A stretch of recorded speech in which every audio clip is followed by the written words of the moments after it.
भक्त प्रेमी क्या रखता है? मैया का जल रखता है। वो आधी बोतल भी खत्म नहीं होती और 25 किलोमीटर दौड़ लगा के आ जाते हैं। ये है उस जल की समर्थता। और सारी दुनिया को, समाज को स्पष्ट है, चल के देख, जी कर देख।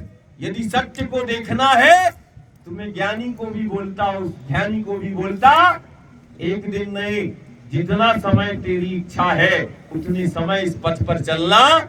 उस माँ की सत्यता समझ में आएगी कि इस जल की समर्थता क्या है। नर्मदा की एक एक बूंद, जल की एक एक बूंद में वो ताकत है। ये नर्मदा के मैया के आंचल की, वो जल की वो जीवंत प्रामाणिकता है। मैं तो ये सामान्य बात कर रहा हूं। मां न जाने कैसे कैसे उस पथ पर वो चलाती है। ज्ञान और विज्ञान की दृष्टि से ये मिट्टी का क्षय हो चुका है, ये माटी बन गई है, वो परे है। आज ज्ञानी और विज्ञानी भी देखता है तो उसके देखने के बाद फिर वो कुछ बोल नहीं पाता है। ये मां की नर्मदा का, दुनिया का सबसे असाधारण जल हमारे पास में है। दुनिया का सबसे असाधारण मिट्टी हमारे पास में है। यहाँ तो वो चीज है कि हम घर परिवार से बोलते कि नर्मदा की हवा कई रोगों की दवा है। कोई सुबह टाइम चल के देख ले, किसी भी प्रकार की व्याधि हो, वो सूर्योदय काल पर वो थोड़ा सा 2 कदम वो नर्मदा के तट पर चले, वो देखे कुछ दिन के बाद वो व्याधियां दूर हो जाती हैं। जो नर्मदा के पथ पर यदि चलता है, जो मैया का दर्शन करता है, वो सामान्य व्यक्ति की तुलना में उसका प्रतिरोधक क्षमता ज्यादा पाया गया।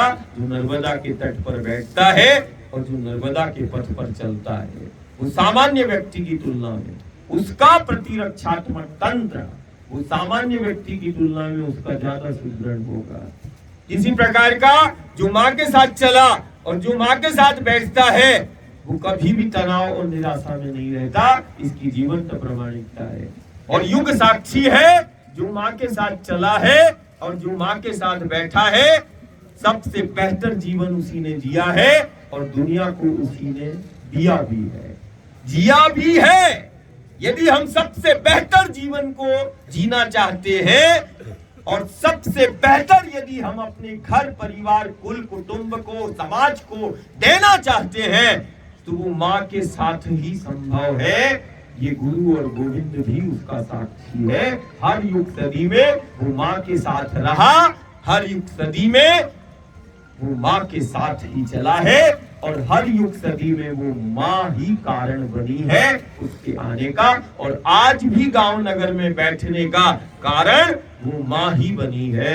हमें किसी भी प्रकार का, जब हम अन्न का दाना ही नहीं लेते, कोई व्यवस्था ही नहीं लेते, तो हम गांव नगर से हम ये हमारा व्रत क्यों? हमारा व्रत ये तुम्हारे जीवन को सुरक्षित करने के लिए। एक अन्न का दाना भी जो घर और गांव का नहीं लेता, वो तुझसे क्या लेगा? बस मातृ, पितृ और गुरु पक्ष ये चाहता सबसे बेहतर जीवन हो और सबसे सुरक्षित हमारा जीवन हो। एक संकल्प के साथ कि हमारी आदतों के कारण, हमारी विसंगतियों के कारण धीरे धीरे नर्मदा का जल जहां एक तरफ दूषित हो रहा है, वहीं दूसरी तरफ मां नर्मदा की वो अमृत धारा वो धीरे धीरे कम होती जा रही है। जिस वर्ष यदि बारिश नहीं होगी, उस वर्ष तुम देखना कई स्थानों पर नर्मदा वो गुप्त हो जाएगी। हमारी प्रवृत्ति के कारण यदि वो जल धीरे धीरे कम हो रहा है और हमारी प्रवृत्तियों के कारण यदि जल दूषित हो रहा है, तो हमें तत्काल में वो समाज को कदम उठाना पड़ेगा कि हमारे द्वारा किसी भी प्रकार की गंदगी या कोई भी दूषित रसायन वो मां नर्मदा के आंचल में नहीं मिलना चाहिए। जितनी तीव्रता से दूषित हुआ है जल, उतनी तीव्रता से हमारे घर परिवार व्याधियों, रोग, दोष, संक्रमण और आपदाओं का शिकार वो उतनी ही तीव्रता से समाज होता जा रहा है।